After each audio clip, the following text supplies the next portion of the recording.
Bonjour à tous, aujourd'hui on se retrouve pour parler de Brutus, un jeu de paris qui va vous transporter au temps des gladiateurs. Ce premier jeu de l'éditeur All Games est pour 3 à 6 joueurs, on peut y jouer dès 9 ans et une partie dure environ 20 minutes. Maintenant, place au jeu, que les combats commencent! C'est quand tu veux pour la...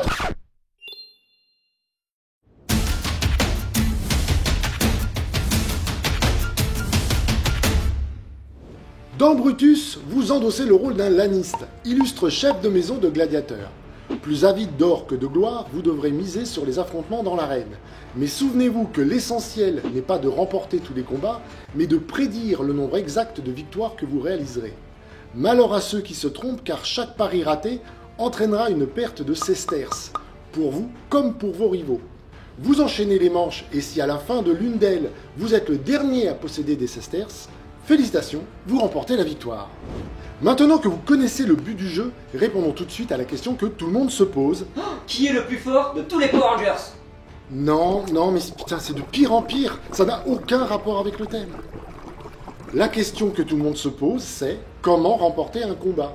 Et c'est très simple, c'est un jeu de plis. Chaque manche se joue avec des cartes numérotées allant de 1 à 30 et réparties en 3 couleurs. En rouge, les cartes les plus fortes, en bleu, les cartes de force moyenne, et pour terminer, les cartes vertes représentent les gladiateurs les plus faibles. Si j'étais gladiateur, je serais force rouge. Alors Ronan, au risque de me répéter, tu n'es pas un Power Rangers! Et cesse de m'interrompre.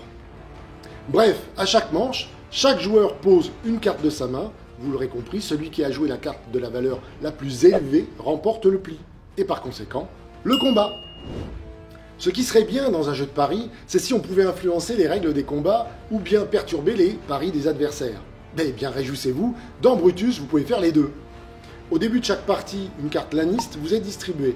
Il y en a 13, et chaque laniste, grâce à sa capacité spéciale, vous permet d'intervenir sur les paris des uns et des autres, ou bien de jouer sur la perte des sesterces des adversaires, etc. etc. C'est sûr, certaines amitiés n'y survivront pas. Alors qu'avec les Power, au début de chaque manche, révélez une carte organisateur qui déterminera les règles en vigueur pour cette manche. Chaque carte contient le nombre de combats de la manche ainsi que ses spécificités. Bien, maintenant vous connaissez le but du jeu et les différentes cartes qui le composent. Passons à la mise en place pour 3 joueurs. Mélangez séparément les cartes gladiateur, laniste et organisateur. Chaque joueuse ou joueur pioche 2 cartes laniste, en choisit une, la révèle et replace l'autre dans le paquet. Placez votre carte laniste devant vous avec votre dé de pari. Distribuez des pièces à chacun en fonction du nombre de joueurs. À 3 joueurs, je distribue 5 sesterces. Choisissez une carte Brutus et glissez-la approximativement au milieu du paquet organisateur. Révélez une carte organisateur. Le plus jeune prend le totem et sera le premier à jouer. Voilà, vous êtes prêts à combattre dans l'arène. Comme je l'ai dit plus tôt, une partie se divise en manches. Chaque manche est divisée en 5 phases dans lesquelles les joueuses et les joueurs jouent à tour de rôle en commençant par celui ou celle qui détient le totem. 1. La distribution des gladiateurs. Distribuez à tous les joueurs autant de gladiateurs que notés sur l'organisateur, en haut à gauche de la carte. Ici, je distribue 5 cartes. 2. La phase des paris. Indiquez sur votre dé le nombre de combats que vous pensez remporter durant ce tournoi, de 0 jusqu'au nombre maximal de cartes en main. 3. Utilisation des pouvoirs. Vous pouvez ensuite utiliser les capacités de vos cartes lanistes, si vous le souhaitez. Ici, par exemple, mon laniste est Kratus. Je désigne un joueur. Si je perds des sesterces, il en perdra aussi. Ouais, je sais, c'est fourbe. je confirme. Moi aussi. 4. La phase de combat. Posez une carte face visible dans l'arène. Celui ou celle dont le gladiateur possède la valeur la plus élevée remporte le combat et commence le prochain. 5. Résolution. Tous les plis sont faits. Calculez la différence entre vos paris et vos victoires réelles. Vous perdez autant de sesterces que la valeur de cette différence. Par exemple, ici, j'ai parié que je gagnerais un combat, mais j'en ai gagné en réalité 3. La différence est de 2, je perds donc 2 sesterces. Comme j'en ai perdu, le joueur que j'ai désigné tout à l'heure perd aussi 1 sesterce. C'est fort quand même. Je confirme.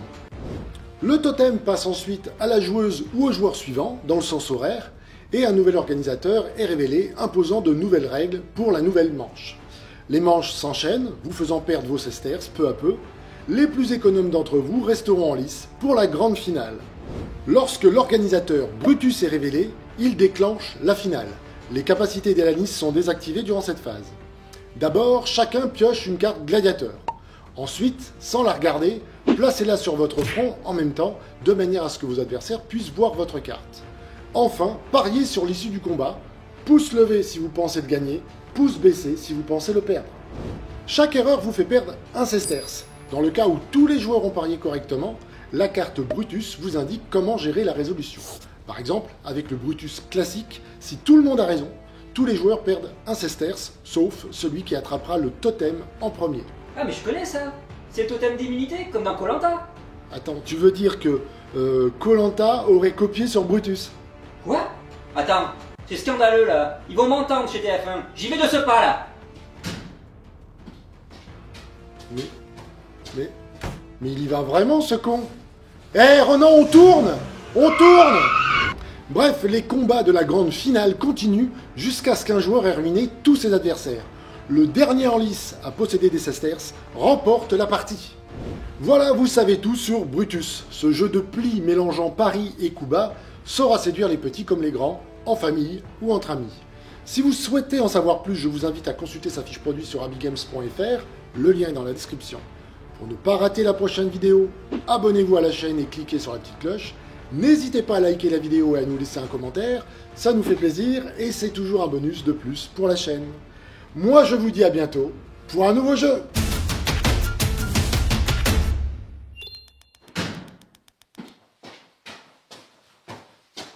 Ah te revoilà. Bon, ils ont dit quoi chez TF1? Ils m'ont dit de patienter et qu'ils allaient régler le problème. Ah mais c'est cool.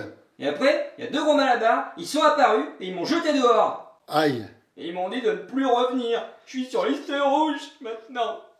Mais toi qui voulais être force rouge, c'est une petite victoire, non?